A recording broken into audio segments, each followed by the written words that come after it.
Indeks harga saham gabungan atau IHSG menguat 2,35% sepanjang pekan dan ditutup di level 7.634 pada Jumat, didorong lonjakan saham-saham berkapitalisasi besar, terutama dari grup Barito. Kontributor utama datang dari Barito Renewables Energy, Barito Pacific, dan Petrindo Jaya Kreasi yang mencatat kenaikan signifikan. Sejumlah saham lain seperti Petrosea, Bakri dan Brothers, Dian, Swastatika, Sentosa, hingga Bank Rakyat Indonesia juga turut menopang penguatan indeks. Meski demikian, investor asing masih mencatatkan aksi jual bersih sebesar 2,4 triliun rupiah, menandakan bahwa penguatan IHSG lebih banyak ditopang oleh aliran dana domestik. Dari sentimen global, pasar mendapat dorongan positif setelah harga minyak dunia anjlok tajam, menyusul keputusan Iran membuka Selat Hormuz selama masa gencatan senjata, yang meredakan kekhawatiran pasokan energi global. Penurunan harga minyak ini turut mendorong rally bursa saham global, serta menurunkan tekanan inflasi di tengah pelemahan dolar Amerika Serikat. Namun, volatilitas masih membayangi pasar setelah laporan terbaru menyebut Islamic Revolutionary Guard Corps kembali menutup Selat Hormuz dan memperketat pengawasan jalur pelayaran tersebut. Pelaku pasar kini masih mencermati perkembangan geopolitik yang dinamis, yang berpotensi memengaruhi arah pergerakan pasar ke depan. Harga minyak dunia mengalami tekanan tajam sepanjang pekan ini, seiring fluktuasi situasi geopolitik di Timur Tengah, terutama terkait dinamika pembukaan dan penutupan Selat Hormuz. Pada perdagangan Jumat, harga minyak Brent dan West Texas Intermediate atau WTI tercatat turun signifikan, bahkan menyentuh level terendah dalam beberapa minggu terakhir akibat meredanya premi risiko pasar. Sentimen sempat membaik setelah muncul kabar bahwa jalur pelayaran di Selat Hormuz dapat dilalui kapal komersial. Di tengah upaya gencatan senjata dan pembicaraan antara Amerika Serikat dan Iran, Presiden Amerika Serikat Donald Trump bahkan menyebut peluang kesepakatan kedua pihak semakin dekat, yang turut menenangkan pasar energi global. Namun, ketidakpastian kembali meningkat setelah laporan menyebut Selat Hormuz kembali ditutup oleh Iran melalui Garda Revolusi Iran atau IRGC. Otoritas Iran menyatakan jalur strategis tersebut akan tetap berada di bawah pengawasan ketat hingga tuntutan mereka dipenuhi, sehingga kembali memicu kekhawatiran gangguan pasokan minyak dunia. Di tengah kondisi ini, pasar minyak global masih berada dalam tekanan volatilitas tinggi, dengan pelaku pasar mencermati perkembangan negosiasi dan risiko geopolitik yang belum sepenuhnya mereda.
Ya, berdasarkan laporan keuangan, laba tahun berjalan perseroan melonjak 106% dibandingkan raihan tahun 2024.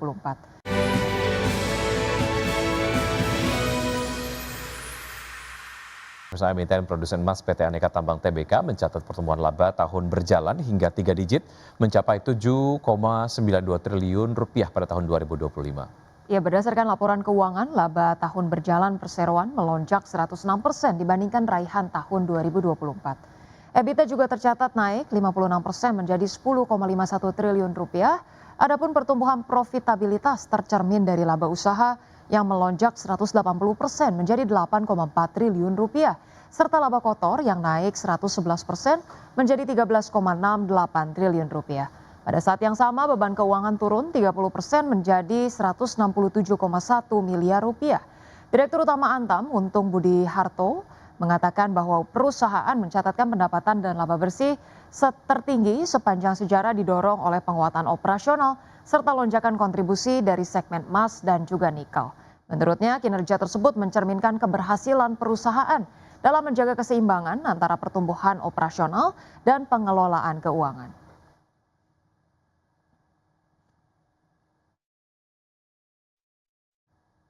Ya, indeks harga saham gabungan berpotensi rebound pada bulan April dengan sentimen utama datang dari musim pembagian dividen, rebalancing portofolio, hingga pengumuman hasil review MSCI.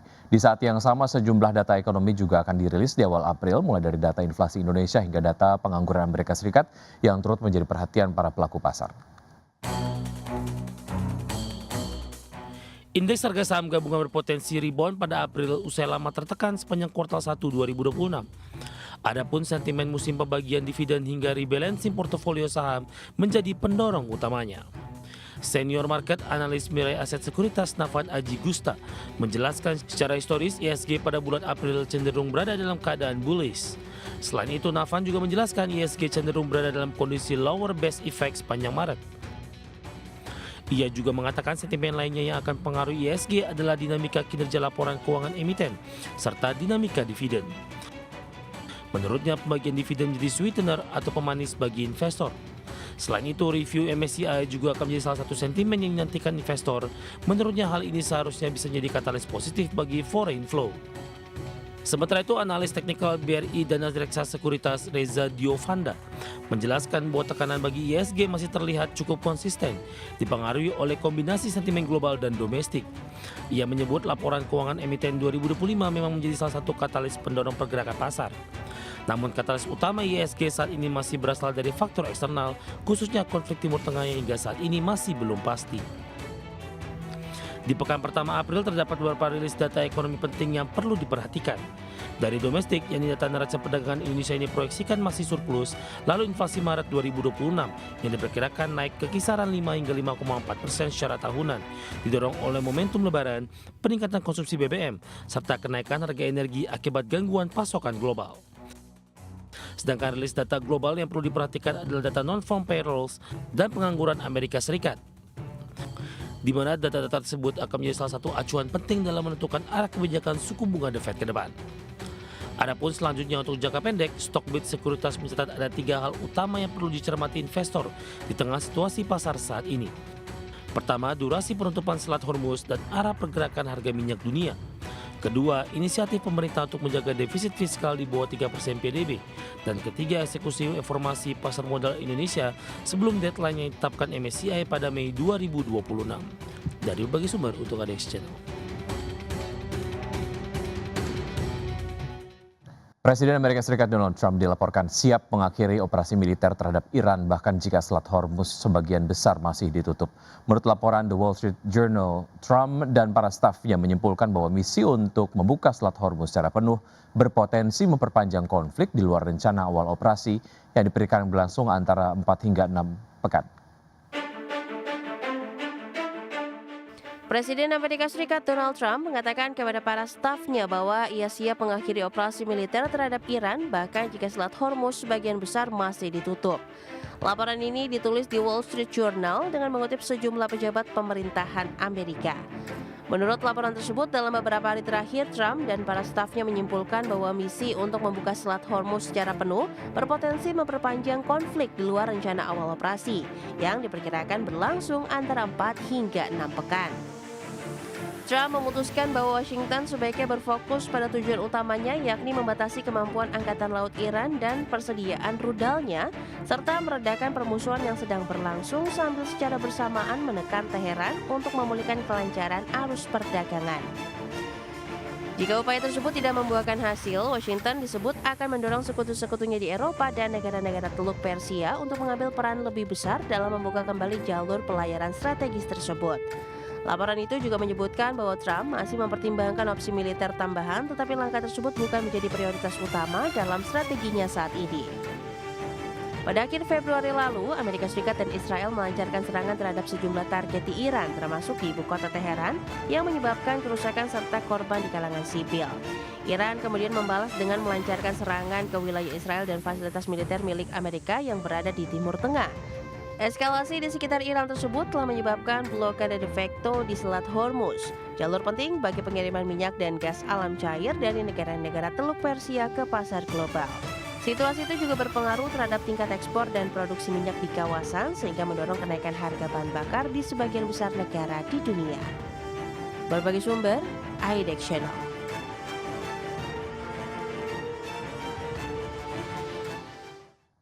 Pemirsa, harga emas melonjak lebih dari 3% pada perdagangan di hari Selasa, namun tetap berada di jalur penurunan bulanan terdalam sejak krisis keuangan global tahun 2008. Tekanan inflasi yang terus berlanjut serta ekspektasi kenaikan suku bunga akibat dampak perang di Timur Tengah menjadi faktor utama yang membebani logam mulia tersebut. Harga emas spot melambung 3,2% menjadi 4.652 dolar per ons, level tertinggi sejak 20 Maret. Sedangkan harga emas berjangka Amerika Serikat ditutup melesat 2,7% di posisi 4.678 dolar.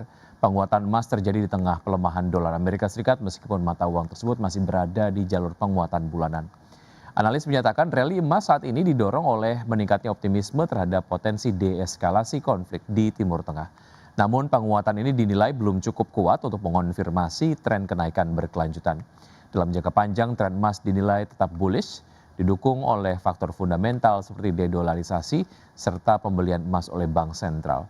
Sepanjang Maret, harga emas tercatat anjlok 11,8%. Kenaikan harga energi akibat perang di Timur Tengah memicu lonjakan inflasi global dan mendorong pasar untuk menyesuaikan ekspektasi terhadap suku bunga.